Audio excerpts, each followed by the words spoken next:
It's 11:59 at Radio Free America, and this is Uncle Sam with music and the truth until dawn.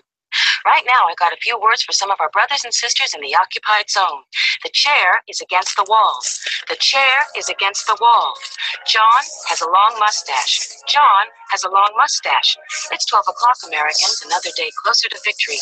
And for all of you out there on or behind the lines, this is your song. And welcome everybody to our daily gun show. We come to you live every day at noon Eastern. That's 9 a.m. Pacific for about an hour or 90 minutes each day. We'll run 3 gun-related topics each day, different topics throughout the week.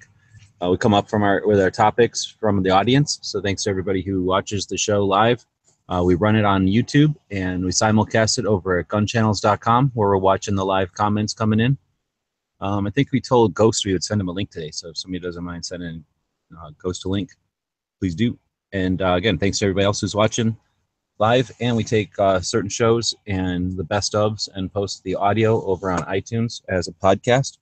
So anybody that listens to the show in the future or now that takes the time to leave us some feedback, subscribe to our channels, click like, all those different interactions with the social media platforms really help to get our show recommended to more listeners. They let us know that you're out there. So we really do appreciate the people that take time to do that. We encourage you to do so for our shows and others, because it applies to everybody else who's creating content out there. Let's see. We have hosts. 3 of us are here today, and we'll have Ghost in here, sounds like. So we got Bob jumping in from Canada. Thanks for joining. Hey, glad to be here. Jimmy running the show from Phoenix. Thanks for being there. Yeah, no problem. Good to be here. It's kind of weird to say being here since you're the one who's actually here and we're all joining you. But then I'm the, I don't know if the video is going to work, the J.M. Davis Firearms Museum. I'm sitting out in the parking lot right now. I had the museum all to myself for the first hour it was open, and now all these people are coming in, and it's public, so they are allowed in there. But anyway, we asked if it would be okay to do the show from in there, and they said yes. So as soon as we're done, we're going to go look at that tank out front, which Sean Ponnery asked us to take a look at, and then we'll go in and start looking at guns. So Bob's been here once before. Jimmy can't be bothered. He doesn't have any interest in showing up here. And then I've been here, I think this was my 4th or 5th visit. 4th visit maybe. So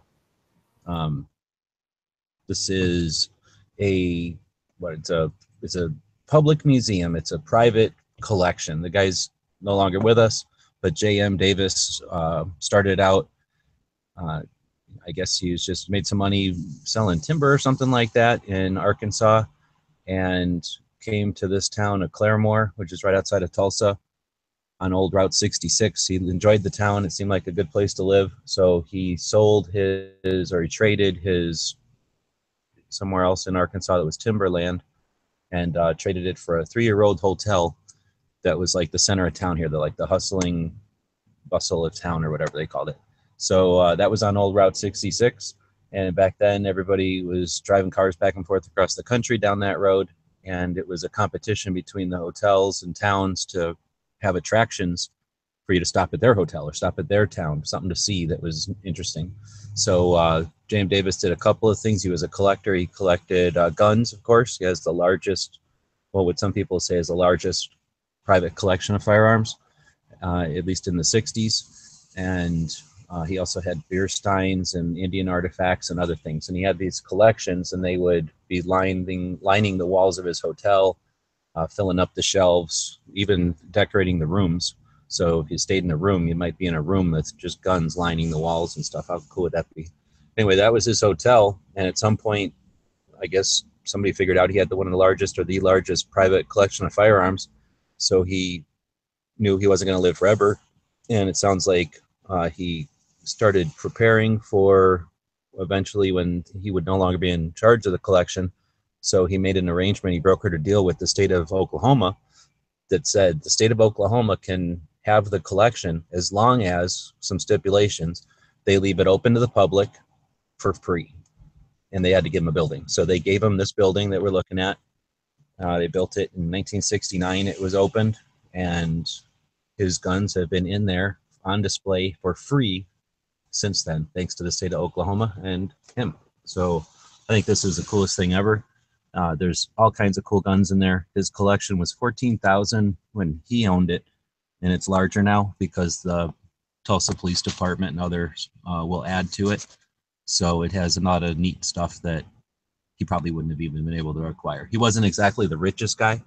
There's that guy who, I guess I haven't posted the video yet, but at the NRA Museum, the first room there is all fancy guns, and that's a private collection from some publisher who had billions, like with a B, billions of dollars, and would just buy guns that were worth hundreds of thousands of dollars, like we buy Remington 700, Remingtons or something. So that's probably a more expensive collection, maybe even more extensive. But this one, well, I think that guy only had 800 guns or something. So his guns were probably worth a lot more. But J.M. Davis, anyway, did a lot better thing. He put it up with the state of Oklahoma for everybody forever. And it's pretty neat. In fact, he's laid to rest in here with his wife. We'll take a look at that if the hallway's open. I think they're cleaning the hallway right now. But anyway, that's the J.M. Davis Museum. And I guess we can kind of dig into the show / modify the show a little bit and walk around. How bad is the audio when I do the video like this? Oh, you're coming in real clear. Okay, so not only is it the best firearms museum ever, but it's got good internets. Now, correct me if I'm wrong, but it wasn't him and his wife, they get buried with their Gatling gun or something like that? You couldn't be more wrong. There's like 3 Gatling guns in that room and like a cannon. Okay. But yeah, I'm pretty sure there's a Gatling gun between him and his wife, and then some other big stuff in that room. Yeah, so he's ready for the afterlife. Just in case it's not what he expected. Just like the Egyptians would have everything buried with them for use in the afterlife. Pretty sure it wasn't anything to do with that, other than the fact that the biggest guns, are gonna, so he didn't want to touch them. So they put him in that room, like glassed off, with his memorial. What do they call it when you're actually buried there? Mausoleum. Yeah, mausoleum. Yeah, so they put those big guns in there just so people don't fart around, and you can see them, because otherwise it'd be no fun if you don't see them on their tripods and stuff. All right, so I'm going to go mobile, put the internet in my pocket. So I'm using this internet's right here. Putting that in my pocket so we can be 100% mobile here. I'll drop everything.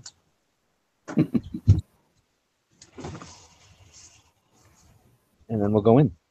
I already got permission. I don't know if I said it, but we got permission to walk around in there with the camera going so we can make all kinds of ruckus. She said I can do whatever I want. So I assume that means open the cabinets and fiddle with stuff. So we're going to go in there and do that.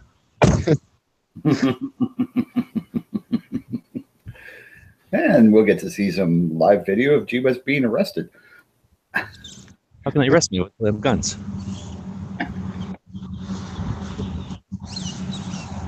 Okay, Jim. So Ponnery wanted to take a look at this tank. I think we looked at it last time. Bob, you say he's wrong about what tank this is, though? Yeah, it's a Walker Bulldog, if I remember right. Yeah, he thought it was a tank destroyer, but yeah. That is actually a light tank. Not that light, though. I tied Charlie to it, and he couldn't move it.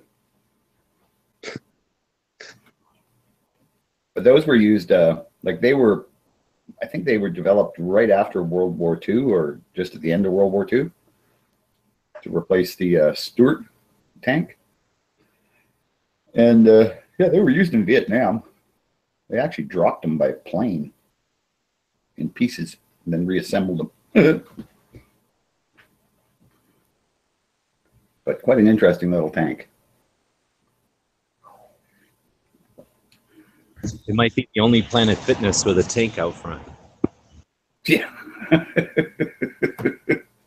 That is quite possible.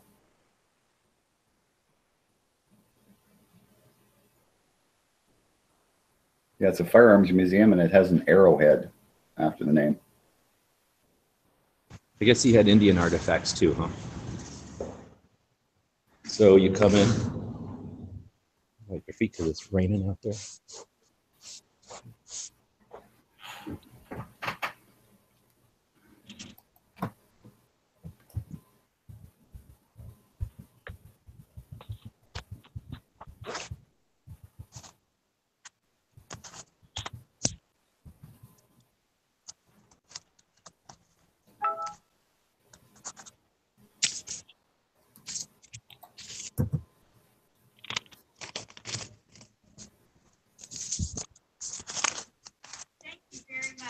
You bet. Thank you for being here. So I always come into this first room first. This has got a video going, telling you a bit of a story. That's his first gun that his dad got him when he was 7, I think. And that's his oldest gun, a Chinese hand cannon. This is what it looked like in the hotel. Just guns everywhere. Yeah, these are the pictures of what it would have looked like at his hotel. Oh man, can't you imagine a place like that these days with a nice little diner you went in that was just covered in guns? That'd be awesome. So these are pictures of the old place, right? And then this is the old, what do you call that, where you have the boxes for everybody? Oh, letterbox, mailbox. Mailboxes, yeah. These are the, if you look at the pictures, these are the little arrangements, like in scale. So it gives you an idea of standing in this room, you know, just how big everything would be. Yeah. How many of these are NFA items? Man, that's awesome right there. About a, what is that, a Gambro's Game Getter? It's an AOW. But it's grandfather's, it's not an AOW. What about that little one with the knife on it? This guy here? Yeah. It's really just a pocket knife, but since it has a grip, and there's probably a trigger somewhere, pops on when you cock it. It's like a little one-shotter. But here we have a rifle chopped down. A lot of these here. And then this guy, I don't know what these things, I don't know if people chopped them or if they just thought they were cool. They made them like that, but now those are. So speaking of short shotguns, these are shotguns, right? Look at the barrel on this guy. Huh. Must be. Reach out and touch someone. Those things are quiet. They're like suppressed when you shot. get it that long. It almost suppresses it. And I think it's just for shooting way up into the tops of trees or something. There's Yeah, no it's for black shooting powder geese. that's similar. It's for shooting geese because they don't fly that low when they're coming in. So, Oh. you want something that'll reach You out. said geese. Geese, yeah. Am I still coming in okay? Yep. So there's this aisle, which we're not going down, which is the Steins and some Indian stuff. And then this starts with some old Derringers. It's not quite all in chronological. It's more like in type or style. So now we're looking at English revolvers, these Smiths.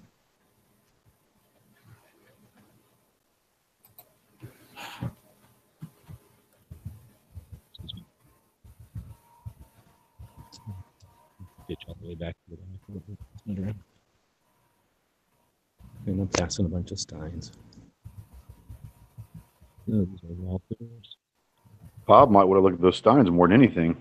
He probably did spend all his time looking at those. I did spend a lot of time looking at the Steins. It's interesting stuff. A little Rome.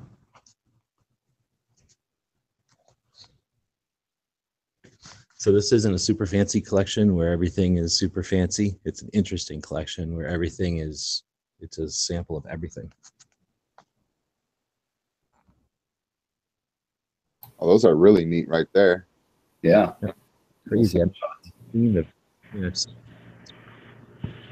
I was kind of late jumping in, and you might have already covered this, but in their literature there at the museum, is there any kind of, I mean, it's probably priceless, but any kind of idea of a value of what is at that museum?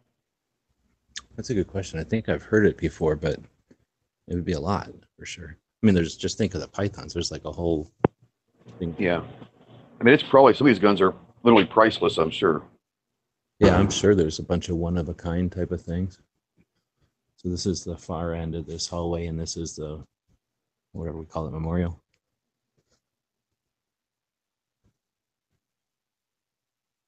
There you go. There's that giant Russian gun they had at the NRA museum.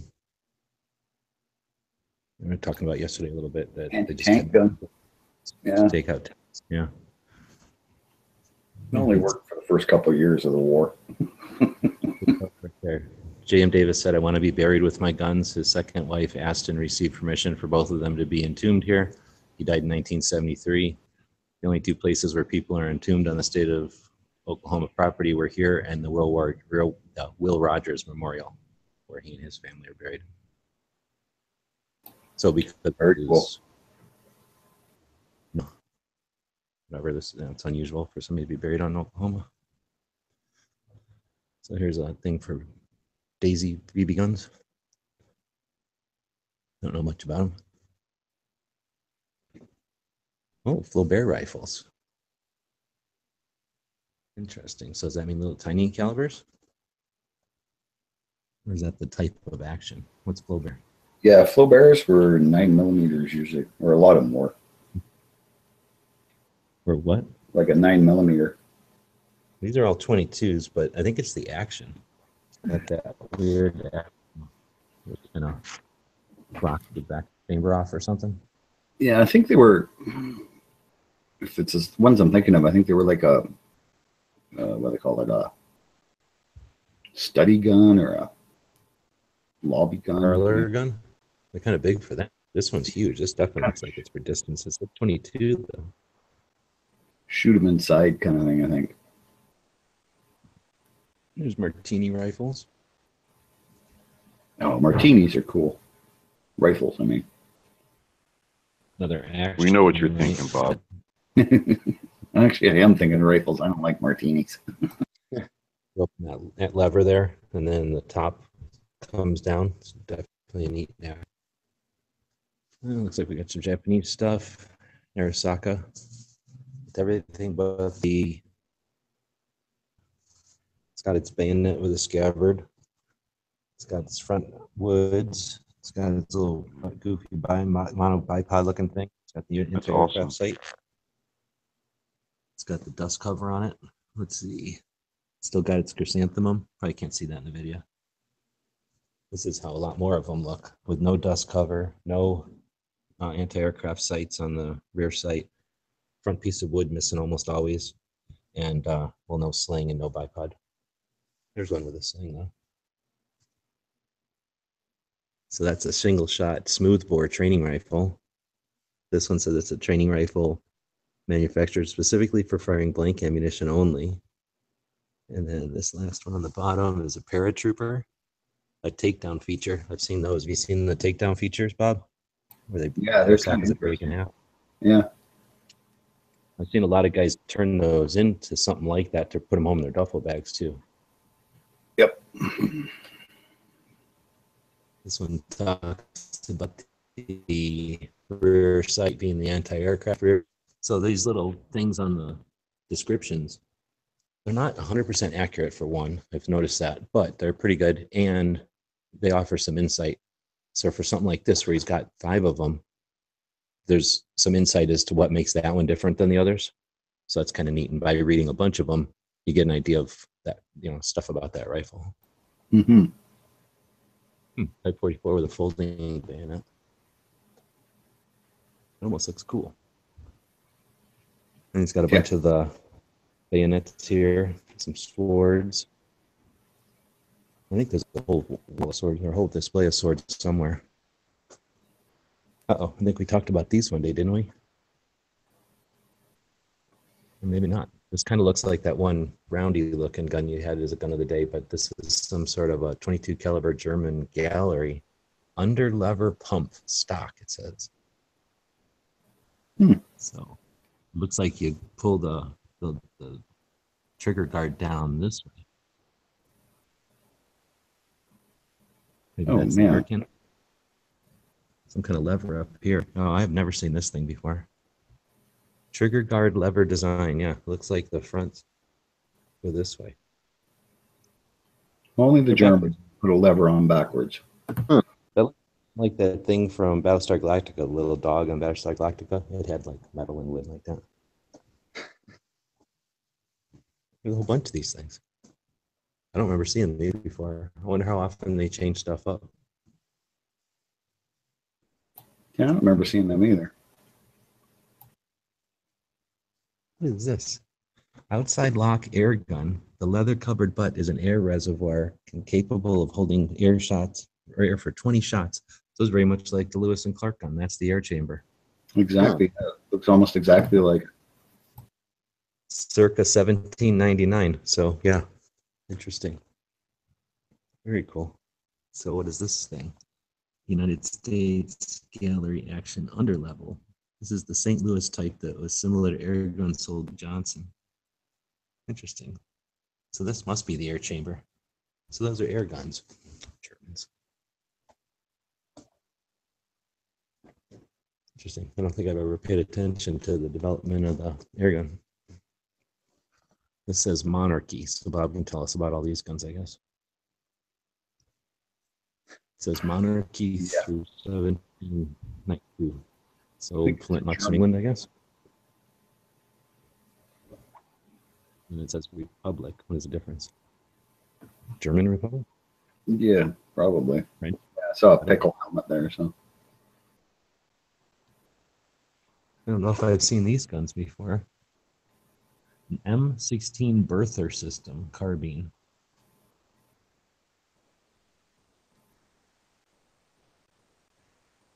I think I have a magazine. There's a French Moss, so this must be French flag. French Republic. Mm-hmm. I think Foose would like these. Yeah, they're very Frenchy looking.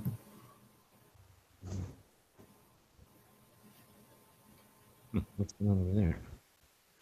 I don't remember that either. Well, they definitely changed stuff up in here. So I'm just randomly going down some aisle where there's bolt actions on this side of all types, and there's crazy revolvers on this side of European type. I don't know, this is United States. Sounds kind of neat. Kind of chopped down. That's the original barrel length. Oh, shortened to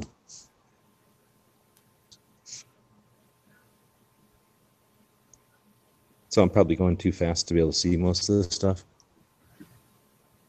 No, not really. Huh? Not really. No, you're not. I mean, can't stop and read the signs, but that's all good. So again, I'm not sure what this is supposed to be over here. Just a bunch of American guns, I guess. You got everything from, this one's interesting, from Waco, Texas. So maybe that's the beginning of the American arms. Who's the Dallas or who's the Texas Derringer manufacturers now? I can't think of it. The big ones, the beefy ones. Crap. Bond Arms. Bond Arms, thanks. That must be the beginning of Bond Arms. So it kind of looks like one. This is what I kind of like this aisle about. Like it's, he bought this, he stopped collecting in 69, I guess, when he, something like that, 72, he died, right? So he can't have been collected. But these things are, I don't know, donated by the police department, it says in a lot of places.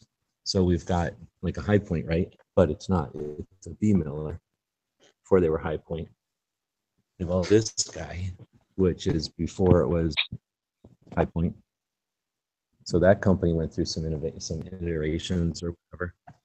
And there's another one. So the lighting are ugly guns. Well, they're huge, but like I said, there's interesting development of them. So like there's a Gen 223 donated by the police, started in 92. So like I said, there's just some interesting stuff. I'm gonna go back a couple to this goofy thing.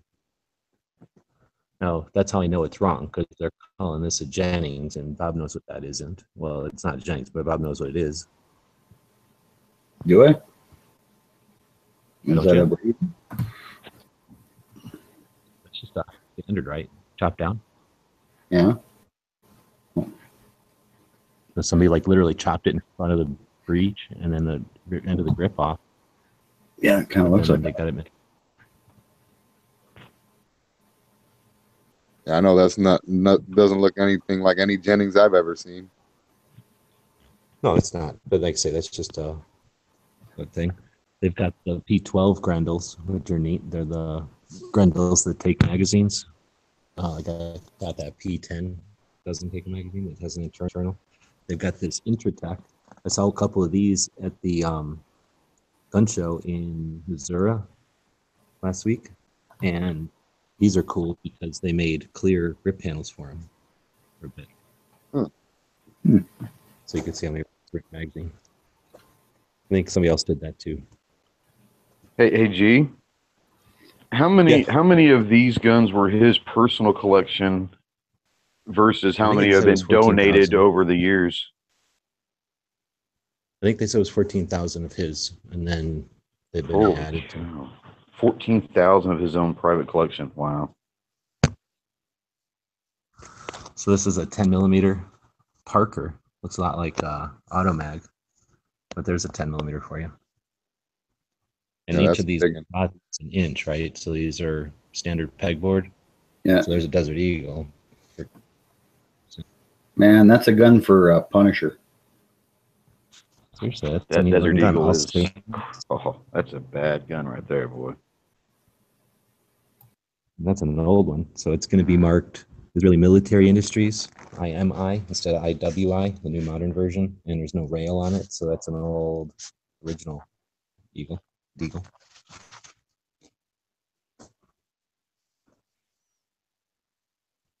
Wish I had more ambition to go through and take pictures of all the Jennings in here, because if I cared more about these larger size Jennings, there's a lot of variation to those. There's a Caspin Arms. I saw a 9mm 45 somewhere. Took a picture of it before when I was digging around before the show started. Got another Gen 2 over here with a single pin, 19. Neat. Next to a stupid Sigma. Got all the Rugers. This is an interesting thing. They got Smith & Wesson 380, the little Sigma 380 looking thing. Those didn't last very long, I don't think. And then Jennings, right? And Brico and that kind of stuff. And then they got Intratec and then Goofy Revolver. So I don't know if this was supposed to be like the inexpensive like wall or the crime wall. They do have a crime wall over there. Oh, I see what they did. They put the canes up in a weird background. So we had a cane collection, button collection, things like that. I think these are just samples of them here. Saddles. So these are saddles. I don't know anything about saddles, but there must be a whole bunch of different varieties of them. So we're pretty much on the back wall.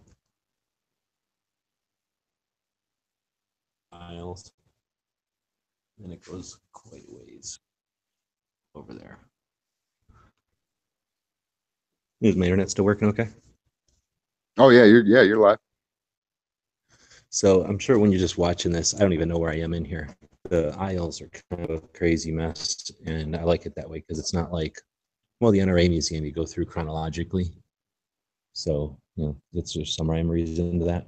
But some of the other museums I've been in, I don't like it all the way they arrange them. So I like how you can just kind of walk through this one. These little cans are kind of cool.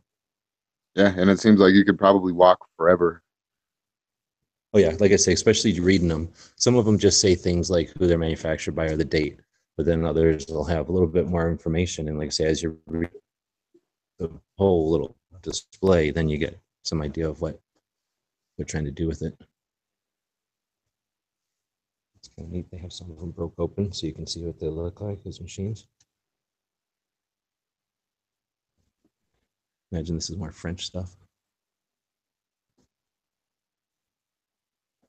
Nope, these ain't French. That's the Nazi stuff. No, that's a Russian SVT-40. That's Russian right there, yeah. Can you still buy these things up there, Bob? Oh yeah. Yeah. I don't think I've ever seen a carbine though. Goodness. I've never seen a carbine either. They're all super long. Yeah, that's pretty sweet. We got some of the dots here. Look at this fancy dot. Pearl inlay. Fancy. Japanese lacquer, mother of pearl. On a Mosin. Talk about Yeah, turning we're that like- big gear into a silk purse. You got your, what do they call these things? The Egyptian guns with that goofy action. Oh, Hakeem's or something? I think that's an Hakeem. Yeah.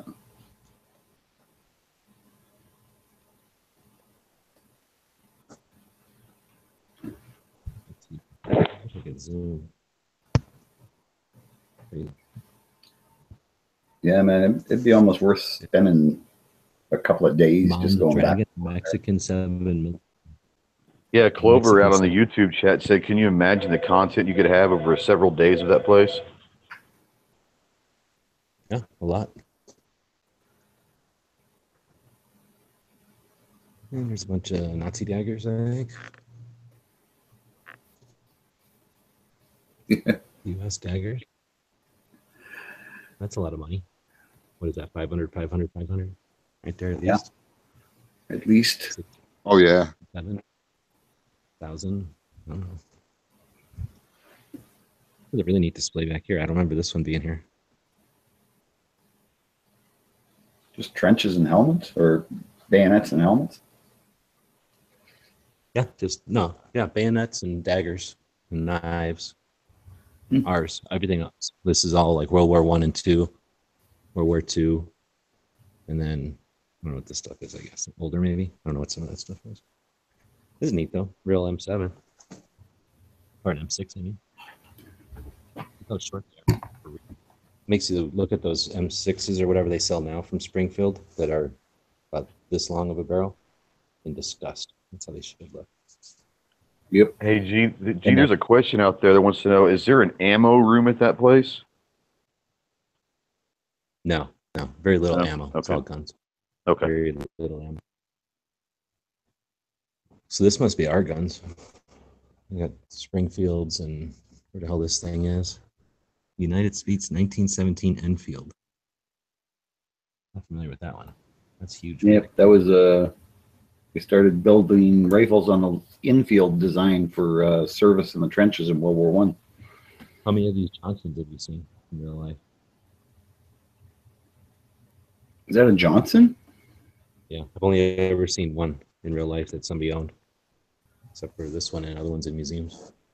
Hmm. And then I don't know what we're looking at here. A bunch of hunting rifles, I guess. Probably something interesting about them. I don't know. And then a bunch of interesting French Sword. bayonets. These are all French bayonets. Oh, they look like bayonets to me. They got like holes in the handles and stuff. Funny contraptions. You know, they need to hold the tag up really high, so this would give them, you know, a couple extra feet.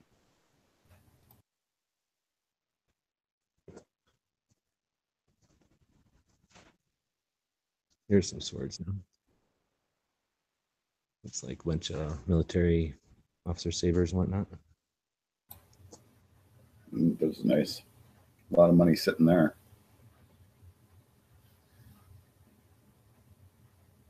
Yeah, this place is going to be worth millions.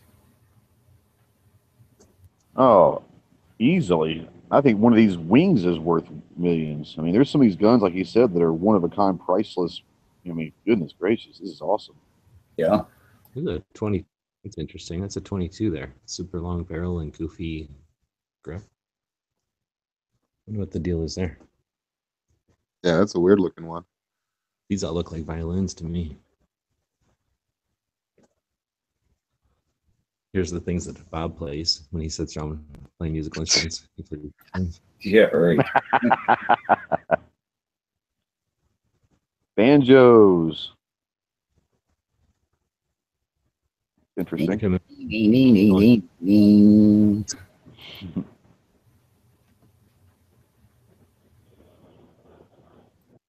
Presidential buttons. That's kind of neat.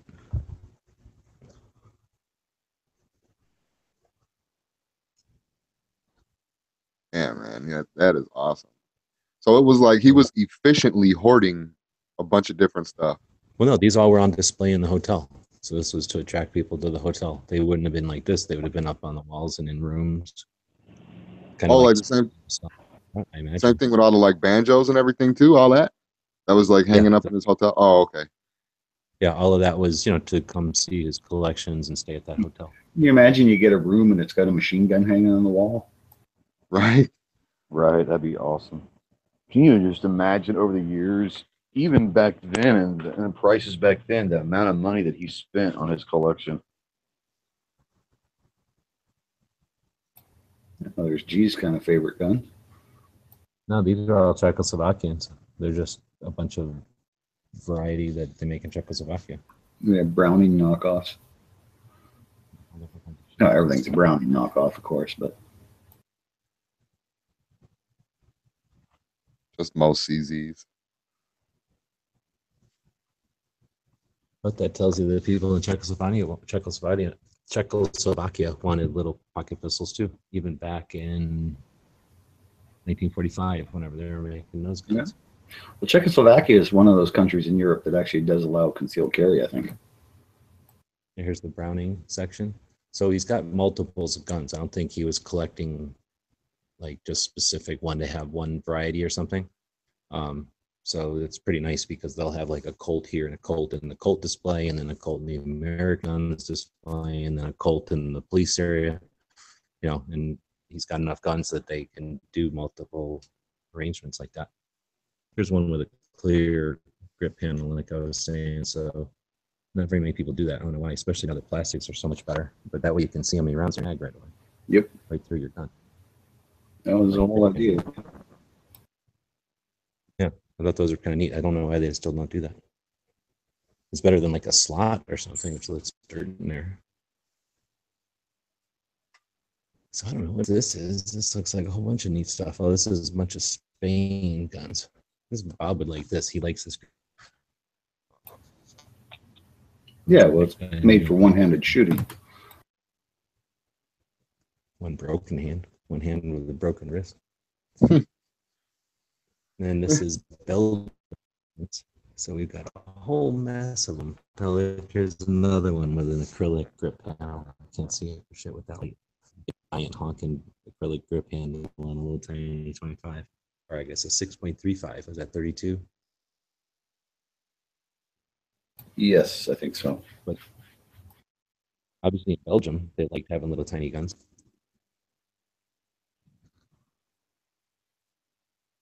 There's the alligator there.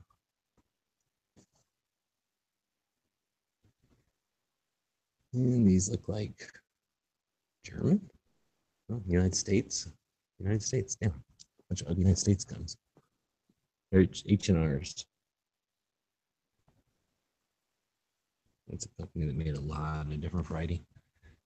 This one doesn't have as good a glass as the NRA Museum. They have that glass that never has a reflection in it.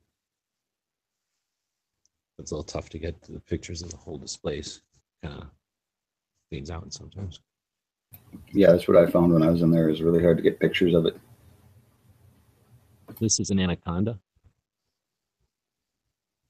And those are 1 foot ceiling tiles. So that gives it some scale. Damn. People don't even realize that. Think.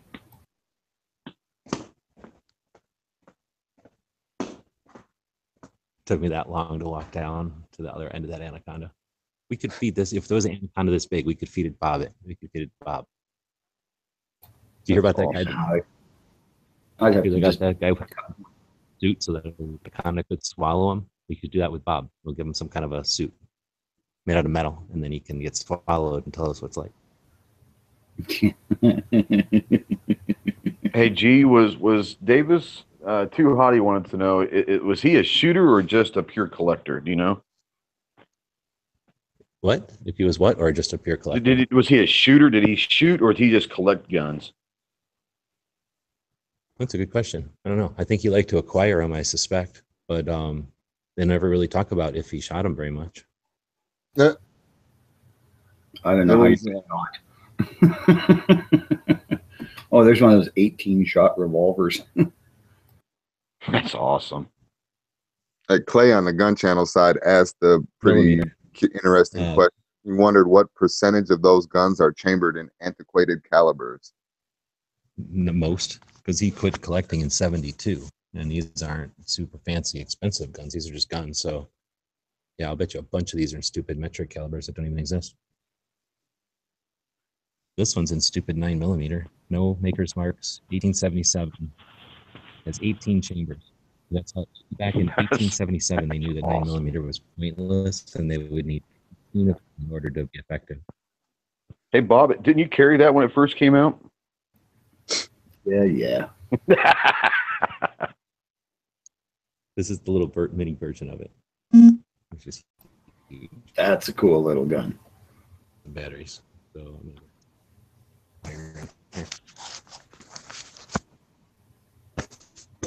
no. All right, so hopefully we'll stay connected while I walk back out, and this will give you some idea of the scale. I was just in here taking pictures of all these because we have a bunch of these on the playing cards. So like the Morse patent, the knuckle dust, the Chicago guns. I missed this one. What is that? Dang, that's just that thing. It shoots a gun. It shoots a bullet. It's like a toenail clipper gun. So this is President Bush's air rifle, and that's Prince Charles's air rifle. They're on loan, I guess. And then they added this display for all the soldiers since 2011 from Oklahoma are all memorialized here in the main aisle. Oh, that's kind of cool. Here's the swords I was talking about. So hopefully this will give you an idea. I'm standing pretty close to the front door, not quite to the front door.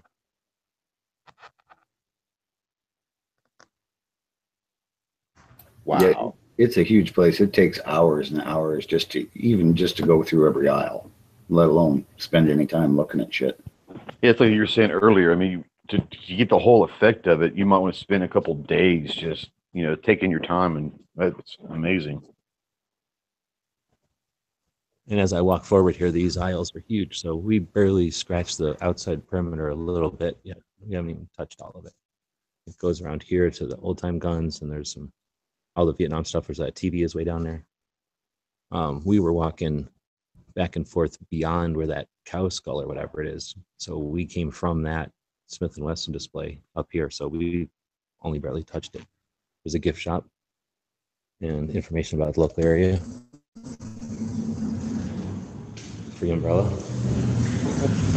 Hi. All right, now I'm going to rush out and try to get a battery. What is that all over the ground? I bet you've never seen that before. Yeah, obviously somebody left their faucet running, and it's had a natural disaster here. There's flooding everywhere. He said natural. Call in the National Guard. Coming out of the sky. This is the second time maybe it's rained on the whole trip, so I'm not complaining because I didn't want to leave the dog out if it was hot, right? I would have had to bring him in with me, and that would have been a whole ordeal. So this worked out pretty good. It's like 74 here today, so it's basically winter for us, so it's pretty good. Yeah. Hey, Bob, 74 sounds like winter to you, doesn't it?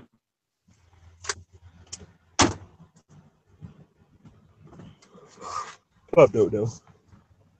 So, hey, we had a question out there from Clay that I missed earlier. If you could pick one gun out of there to take out and shoot, like they'll only let you take out one, which one would it be? I don't know. Yeah, that's a good question, man, because there's tons of guns in there. So I don't know. Gotta be the Raven. The what one? The Raven. No. I don't know. It'd probably be something odd, right? Something weird like that Johnson or something that you would never get a chance to pull a trigger on, because everything else you can eventually find one to pull a trigger on if you really tried. But I'm sure he's got some weird stuff in there. Some of those cannons are pretty cool. I'd like to shoot a cannon one day. Yeah. Heck, I want a cannon. I'm trying to think if he has any buddy's gun, like they had a bunch of people's guns, like the general's guns at the NRA Museum and stuff, like Eisenhower's gun and Patton's gun. I mean, that kind of thing would be kind of neat to say you shot somebody's gun. I just can't think of if this guy really owns anybody else's guns like that. Like say he just bought guns. He didn't buy fanciest or the newest or the most interesting anything really. He just bought guns, I think, that came across. I'm curious if he just had like a big sign up that said, "I buy guns," and then people just stayed at the hotel and sold him guns or something. Like, did he go out and look for them, or did they come to him? Oh, I think he was out looking for him for the amount that he has. I'll bet you that was his hobby. Was just going to gun shows and shit, flea markets, estate sales. Dano was saying that there is an ammo display in the TV room at JM Davis. Oh, well, okay. In that room with the TV that we started out in, there might be like a, but it's not an ammo museum or anything. Oh. Yeah, it's like a little bit of ammo just to kind of show you what they look like or how they were carried and stuff. I don't think it's like a real stash of ammo. So yeah, you'd have to bring your own ammo. So, but the nice thing is, no matter what caliber you had, you're pretty sure to find something that would use it. Yeah, right. And L brings up a good point too. Do you think does he wants to know how he kept records? So is there anything in that museum like that shows how he kept like track of his guns, or did he? Or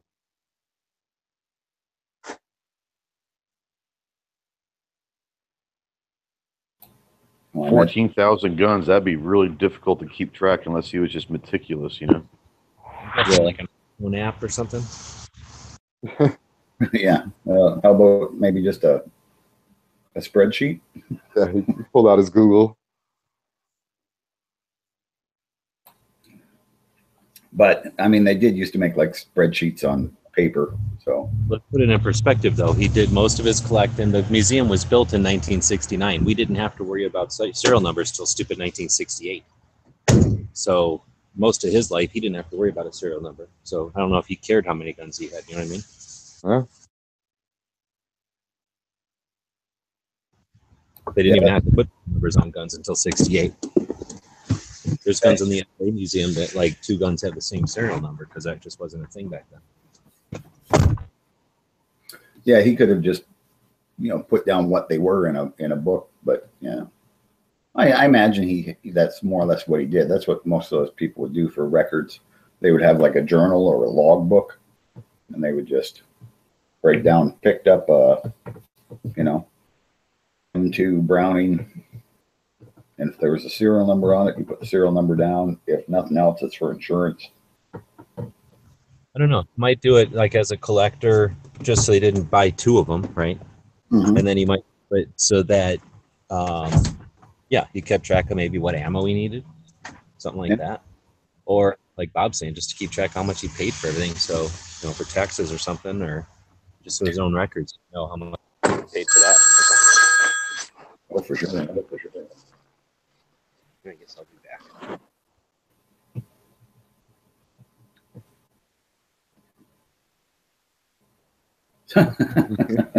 Gee, but phone rang, so it dropped him. Yeah, that happens to me too. Yeah, I don't know. Did he say earlier? Smeggy was asking what time frame did he collect in? Well, it was turned into a museum in '69, so I think G Webs did kind of say when he opened the hotel, so that was probably the start. And that's pretty much when he started. Yeah. Yeah. And he was asking like, were all these old guns old at the time he got them? Some of them, but some of them he probably got brand new. Yeah, or close to it. Yeah. Yeah, I doubt if he was just buying, the new Colt that just came out or something like that. Right. But yeah, I don't get the impression he was like, oh, the new Glocks came out, let me get, one of each model or anything. Like he does have a lot of, let's say, a Python or something, or like the Peacemaker, single action army. He's got dozens and dozens of them, but there are dozens and dozens of those, right? That they made different ones, people modified different ways. So I guess to some extent he was like, okay, this one's different than the other one I have. But then there's other guns like that Glock 19. He's got probably 3 or 4 of those, I'm sure. So I don't think he was necessarily like you're saying, oh, here's a new gun coming out in the catalog, let me buy it. I think he just, whatever process he used, he just kept buying guns. Yeah, whatever he got a deal, or something he found a deal on, or Theorizing on, there's got to be an answer too, though. So there might be somebody in here who knew him, or that it's historical whatever record now, and it's just we haven't discovered it in there. This time is the first. I've been here, like I say, I forget how many times now, 3 or 4, and I think this is the 4th. And this is the first time either I noticed it or the first time that I paid attention to. Right in when you walk in, there is you walk in, donate to the museum because it's free, and then take a right and go into that little room where they give you this like little history. There's like on the way to that room, there's a little little what we call display there that tells you about the museum, and that's where I learned that it was that it was built in '69, and they show some pictures of it under construction and the artist's rendering of it and all that. So it's possible that there's something in there about how he collected too, and I just haven't found it yet. Like I say, there's a lot to that. There's a lot of stuff to find in there.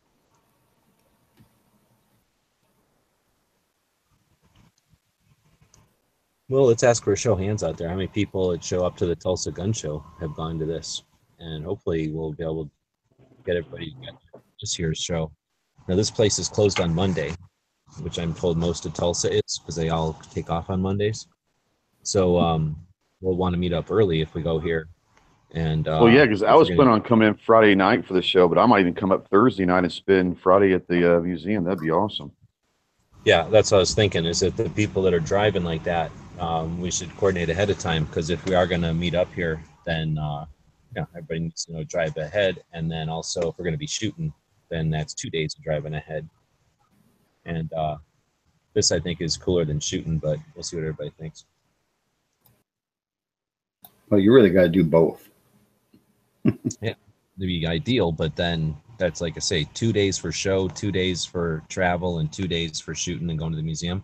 That's a lot of days to take off for a gun show. Well, and you know what else they have in Tulsa?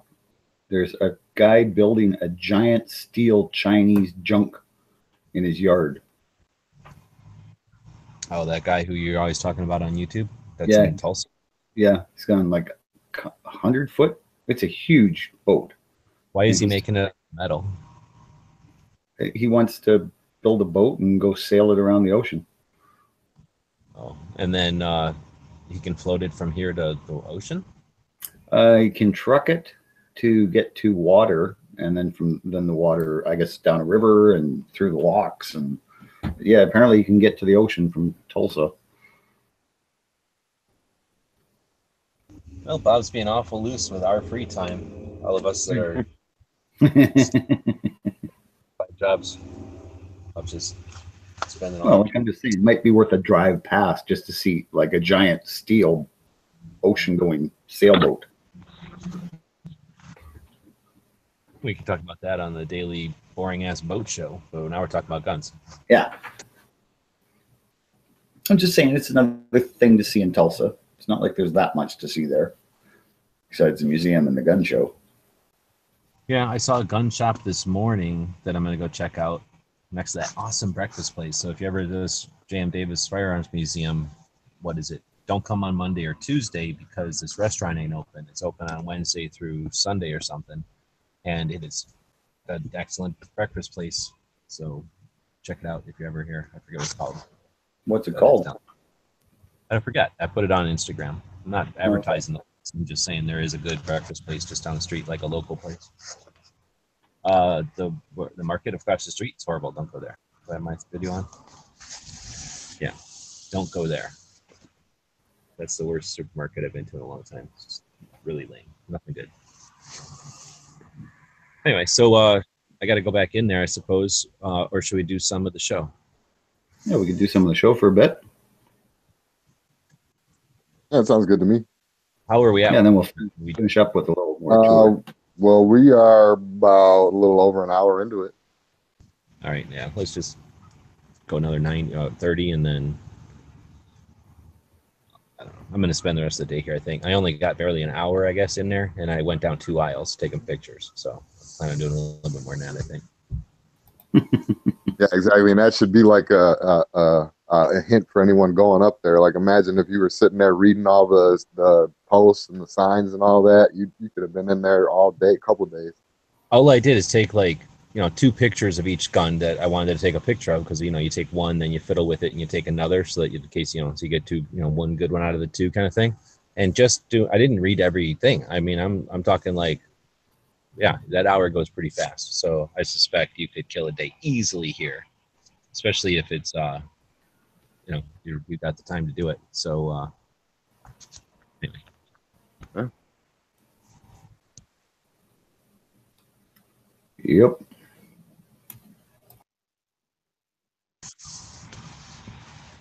All right, well, so what is today? Today is Wednesday? It is. Yeah, Wednesday and show number 408. So tomorrow is the clean show. So do we usually talk about entertainment? Do we even have anything in the schedule for today for that? Or are we just going to pass it on to next week? Yeah, we didn't have anything for entertainment. We did have something. I don't know if I think this was from last week when we were talking about going to training class with a buddy for good idea versus bad idea. Okay. But yeah, other than that, we don't have anything. That our training buddy jumps in. So what is the oh, you mean the topic was, do you want to have a buddy go with you to training? We already did that one though, right? Well, we were talking about that in, what was it? It wasn't good idea, bad idea. We were talking about a training last week, and then we put is training with a buddy a good idea, bad idea for this week. Oh, I see. Okay. You guys want to do that one this week? Yeah, that's cool with me. I mean, we kind of covered it already, but that's what I was saying. Maybe we kick it like 3-4 weeks down. Then by the time we hit it again, we're actually touching something new almost. Sounds like a plan. Yeah, I agree. Reduce and recycle. Reduce the amount of work we got to do by recycling the topics. So Dano's been to the museum, correct? I was there last November, just before the show. So we got to figure out, are you going to be going to Tulsa this year? Do you know? Very much up in the air. It depends on money, because of the training stuff, I'm running a little thin on money. I heard that. So if possible, though, I'm going to ask her. She's been really nice, and I just dropped $20 in there, so she's seen that. Hopefully she'll let me know if there's some way to get like a guided tour, even if it's just somebody local who we could meet up with on that whatever day we're here, and just have them walk us through and answer these kind of questions, like how did he acquire? What was his drive? I had talked to that lady as well, and I just asked, can I speak to the curator? Because you had asked me a question when the roles were reversed last year, and so she called him. He just happened to have, I asked, do you have a few minutes that I could ask you a couple questions? He did. And I forget what the questions were that you were asking me to pass along, but to get some of those basic ones so that you have can try to make the most of your time. Oh, okay, so there's a curator here then. Yeah. Now I don't know if he's there every day, or I just got lucky because I was there on a Friday.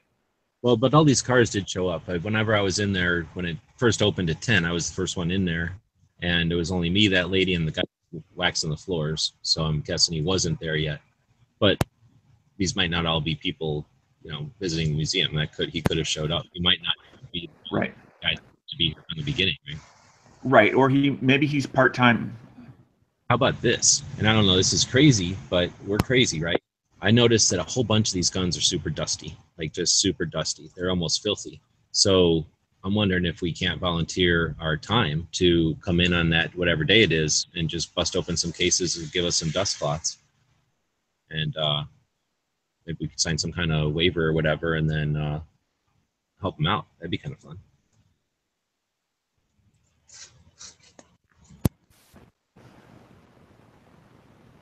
Silence. Nobody wants to do work. Well, I'm trying to look at it from their point, and I guess the only concern I can see from their point might be all of a sudden that this volunteers en masse. There was only 6 guns in this display. I don't know what you're talking about, lady. I mean, I'm because in, but- I have something in common with Mr. Davis. I'm also a collector with sticky fingers. That's the trick. Take the hooks and the little sign, and then she won't know that the gun was even there. And then just instead of wiping the gun, wipe the little dry spot away from the pegboard so that. Or just bring a high point and just exchange it. Yeah. And what Gene Webbs was saying about, he collected almost in a, I want to say the word haphazard manner, because it's difficult to figure out the pattern when you're going through the museum as to the methodology he may have used, other than, oh, I happen to be here. There's something for sale. I don't have it. If I have enough money in my pocket, I guess I'll buy it. It almost seems like that, but I think it's because of the way it's laid out. I don't think that it's laid out in the order that he purchased them or anything. So it's kind of laid out like war guns from a war, and then there's like the guns of Walther, and then like the guns from the police used, and then there's like kids' guns. So there's like areas of topic or whatever, like that the museum is divided up into, not chronologically and not strictly by brand. So it's tough. I guess I would probably do best to look at, well, I did buy the book of this place and I never read it, but I'd probably read that. But I'm sure there's a map of the layout, and that might give us some idea of the theory of how they laid it out. I mean, definitely. That would be one of those questions for the curator, if you can get a hold of him. Yeah.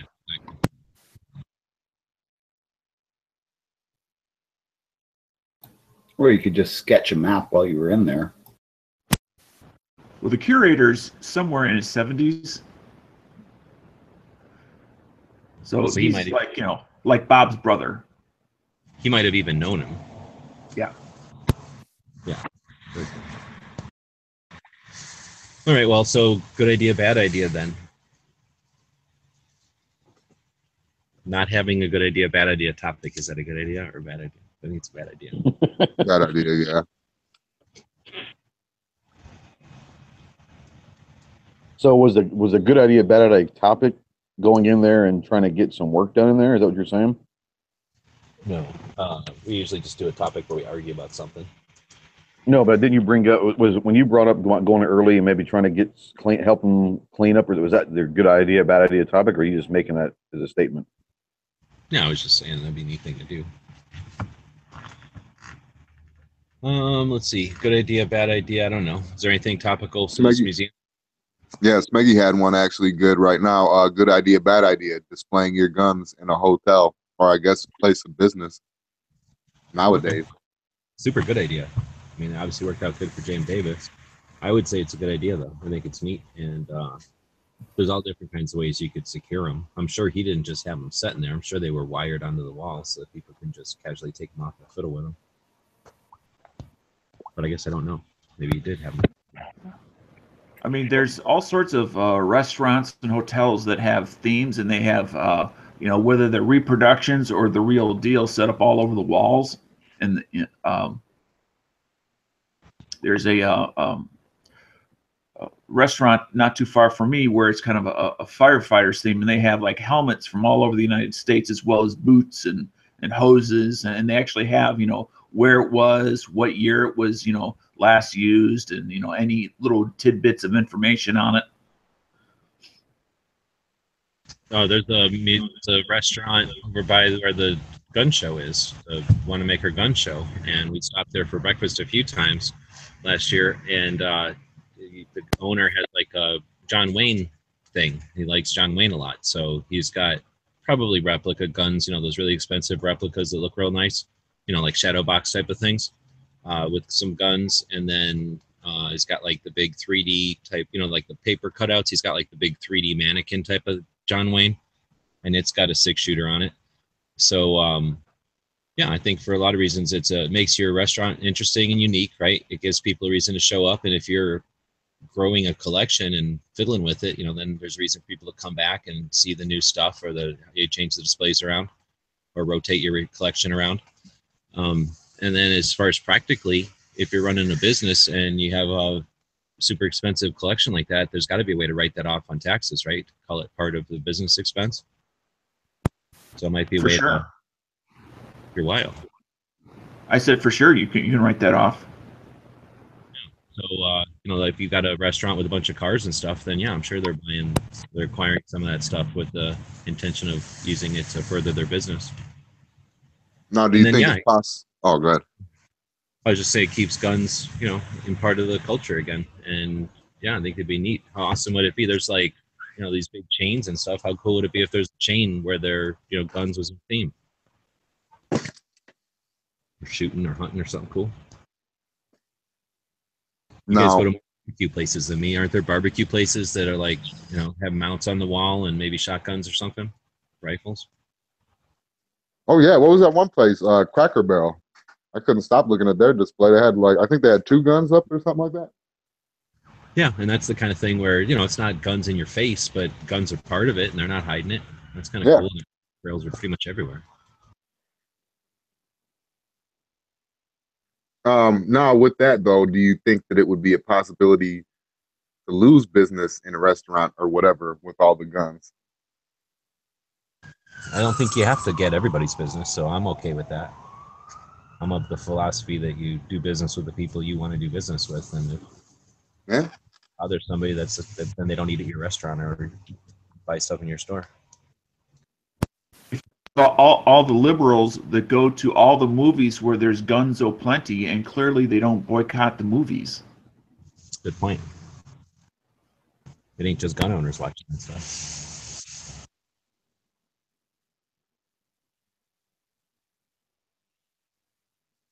There's a restaurant someplace where I remember seeing it years ago now, maybe a couple of years ago, where there was hot girls that were the waitresses, but they all wore like cowboy rigs, and they had like various revolvers and whatnot.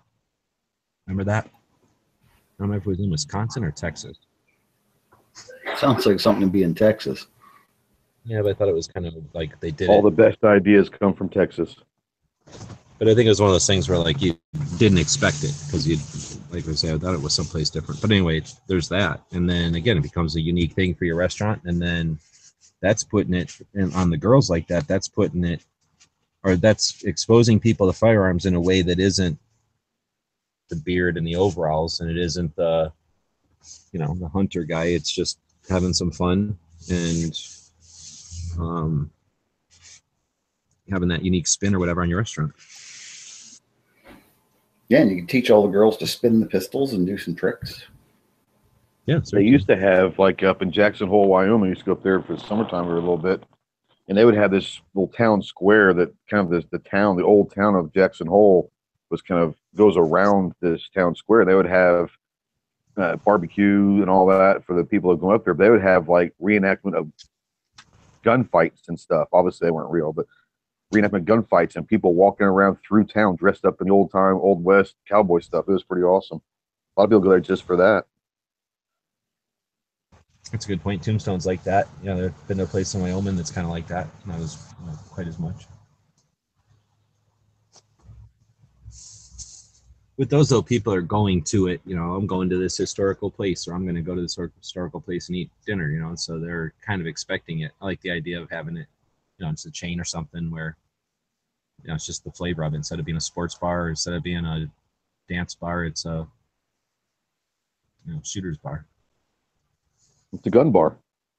Yeah. Anyway, so we're all saying good idea or no? Yeah, I'm saying good idea. Absolutely. Good idea.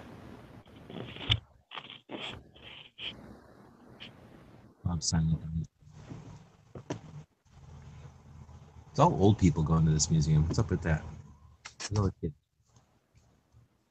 Well, look at, you know, it's during the week. It's, you know, it's what is it, 124 in the afternoon? Technically, yes.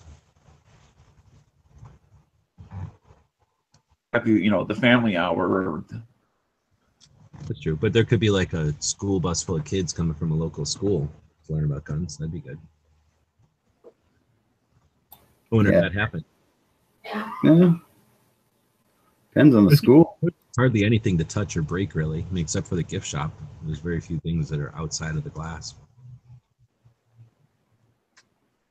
And if they are, they'd have to like stand on top of my shoulder to be able to reach them. Most of the stuff's up in the air.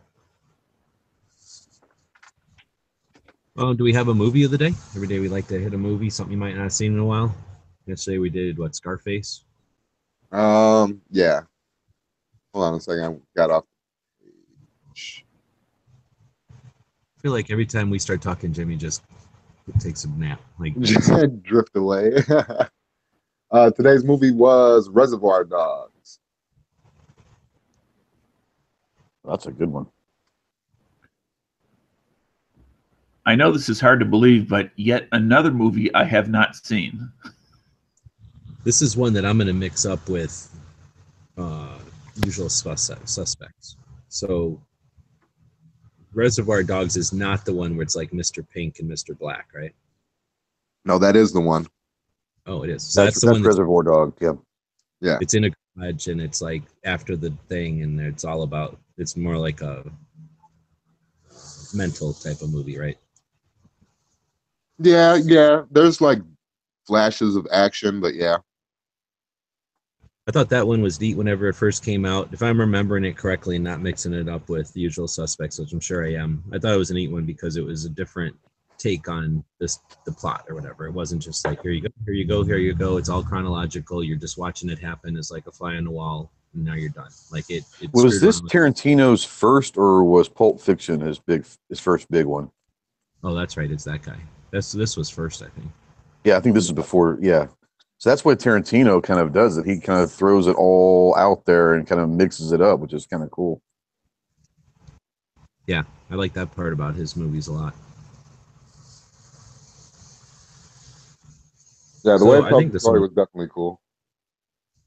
I think this one was pretty good, and it's part of the culture. It's one of those like Pulp Fiction or something where pretty much everybody except for Dano's seen it, so pretty much everybody references it, I'm sure. The Mr. Pink, I think I've heard people talk about that quite a bit.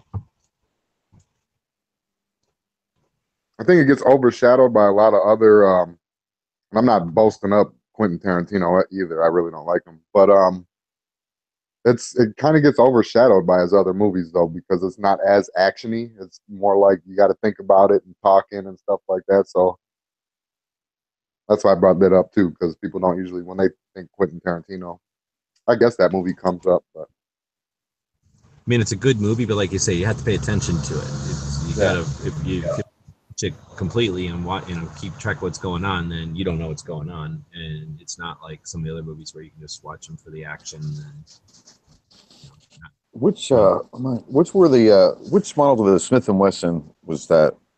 Was that 5906, I want to say, for 5900 at least series, I think. yeah, I can't remember which one it was. Yeah, it's a pretty cool gun. So we're talking about Reservoir Dogs. Yeah. That's a heck of a good movie. But like you were saying, you got to pay attention to it. Yeah. Since Definitely. I'm confusing The Usual Suspects, which one do you like better? They're both Tarantino? No. But I like Usual. I'll have to say I like Usual Suspects better. Yeah, Okay. I think so. Yeah, same. Because Reservoir Dogs, it's good, but you kind of get the twist right away. Whereas like Usual Suspect, they got like 2 or 3 twists in there. So yeah. Yeah, I was gonna say they're kind of like more. I don't call them mysteries, but they're like is that a thriller? They're not really action as much as Yeah. think about them. They're like there's Like the plot. I really like Kevin Spacey too. So anything with Kevin Spacey, I kind of get into. He's a good actor. Yeah, he's not my favorite actor. He's not my. I don't have anything against him, but he can definitely act. Right, he knows how to like be. Oh yeah, he's my favorite actor. But I really, most of the stuff he's in, he can play so many different roles. So he usually does a pretty good job. Yeah, he's not like some of these guys who are somehow famous, but it's like the same thing in just different clothes and a different set of words, but it's like the same guy every time. Like he can definitely be a different guy every time. He's pretty good at that. Like Nicolas Cage is Nicolas Cage in every movie he's in. Yeah, Denzel's Denzel. You know. Yeah. Yeah. Like Biker Bob and everything he's in. Yeah, basically. Oh, I'll give it 2 thumbs up, but I would also suggest that if you could find it in some sort of a streaming source for free or little money, I would do that. Don't pay Quentin Tarantino. Oh, you're talking about Reservoir Dogs? Yeah. Yeah. Absolutely. It's worth seeing. I mean, it's not going to change your life, but it's definitely worth seeing. I'm gonna give it one solid thumb up. I like other movies better, but it is a good movie. It holds up, and I definitely recommend Dano seeing it. Dano again gets the opportunity to watch an awesome movie for the first time as an adult, right? At least I seen this movie when I was a little kid, so it was neat and everything, but I also didn't have much life experience to compare it to or nothing. So And unfortunately, we just lost pretty much everybody except me and Dano. So I'm sure they'll be back. Yeah. So let's talk about the old times while everybody's gone. Oh, well, I'll tell you, back in the old day, we wouldn't have these kind of internet problems. Before that early watch character showed up, everything was fine, and then everything went to hell, these young punks. He keeps dropping things out. I don't know what he's doing with his phone when we're talking. Don't they know the daytime belongs to the over 55 club? yeah.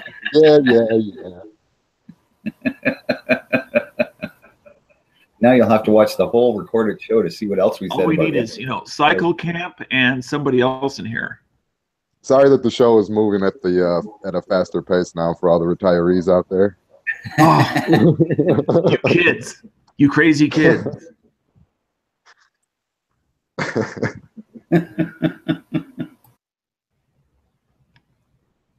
So yeah, that was our movie of the day, Reservoir Dogs. It's definitely worth checking out. I don't know how you guys rated it, but yep. I'll give it 2 thumbs up. Not hard thumbs up, but give it 2 thumbs up. You just invented this hard thumbs crap, and it just drives me crazy when you do that. Yeah. That's From a how I do it. Is a soft 2 the same as a hard 1? I mean, what is it? Yeah, exactly. Just give it 1 thumbs up. What the hell? There's no you're adding levels that shouldn't exist. I have a different rating. What can I thumbs say? up. I know what you mean, Bob. It's like a meh is a soft thumb, and that was all right. That's a hard thumb. Yeah. I got you. Well, a really good show, you got 2 hard thumbs up. It just makes it sound like he's having ED issues. Why would you even think? Oh, I know why you think about that, Dan. It's a 1 pill or it's a 2 pill movie. Exactly. Moving along, then we have a gun of the day. Um, And I think we were gonna ask if the audience would like to see something in particular at that museum that maybe they saw through the scan throughs or whatever.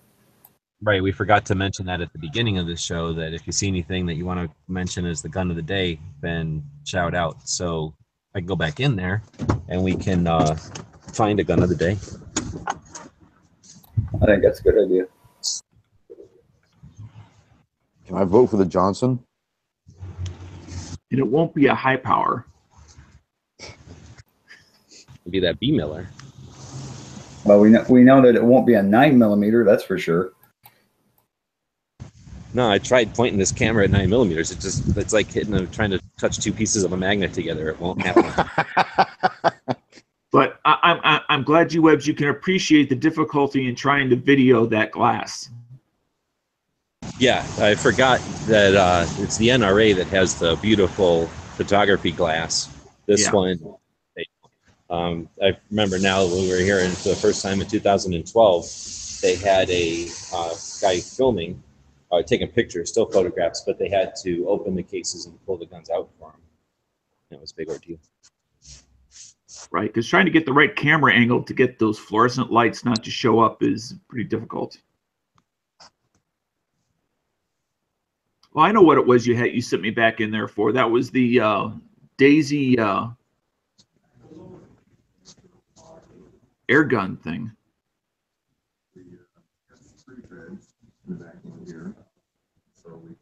This is where, if you look at the powders, it was an actual tactical question of the day, and the percentages we found out were wrong. Have they changed it? I don't know. I don't remember what the correct answers were. Oh. but it's Okay. possible that they don't want to give kids the recipe. They want to make them understand that it's. Make them use a tool they don't understand, like Google.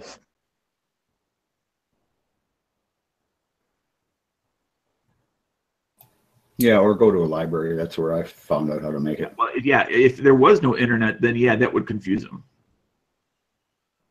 Because we know they don't know the Dewey Decimal System. What's 693.37F?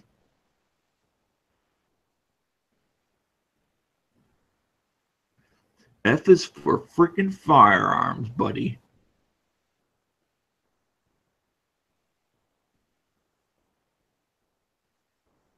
So let's check out the comments here. Raph was saying, did you notice the World War I poster right above wherever you were at? I don't know when he sent that comment out.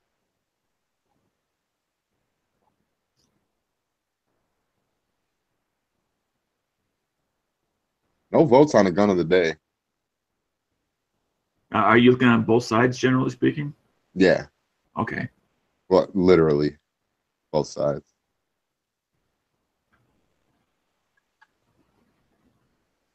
Now, Raphael's saying, I'm hoping to take more pictures next time I am there. Raphael, you probably took at least thousands of pictures while you were there. How could you possibly take more? I saw you. Can always take more pictures, Dano.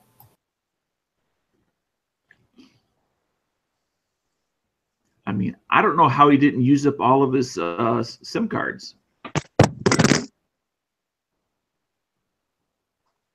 Or his batteries.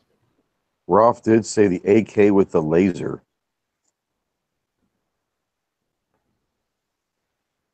Do we have an AK in there with a laser? I remember seeing that.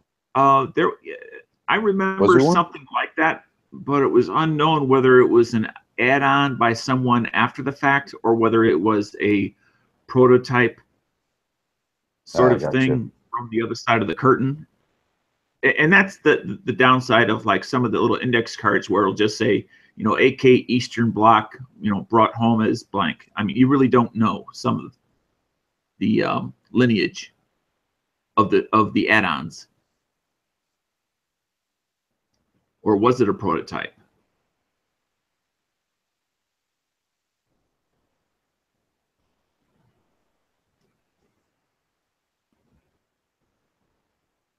And there's probably will never be an answer to that, you know. Yeah, that might be a tough one. I don't know if they've got much for provenance on any of those guns. Right.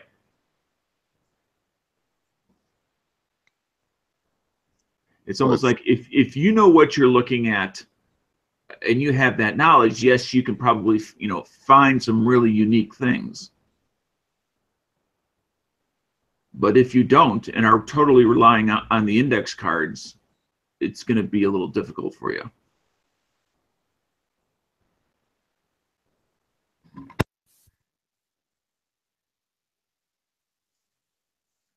I feel like we lost G-Webs. Yeah, maybe. He might That's be kind of talking. what I was thinking. I didn't know. Yeah, he might not know that we're not hearing him. I see his icon here on the Hangout, but when I go over to YouTube, he's not there. Raphael is saying, I could not take good pictures of the shotguns. I needed a wire lens. Oh, so it must have been like a lengthy display or something like that. So he needed a wider, yeah.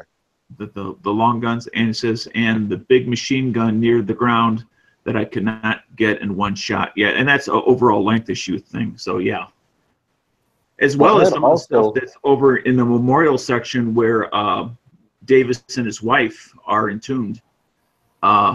They have a number of there's Gatling gun back there in premium condition, along with a handful plus of other high-end military firearms of various time periods that are in excellent condition that you can't quite get close enough to.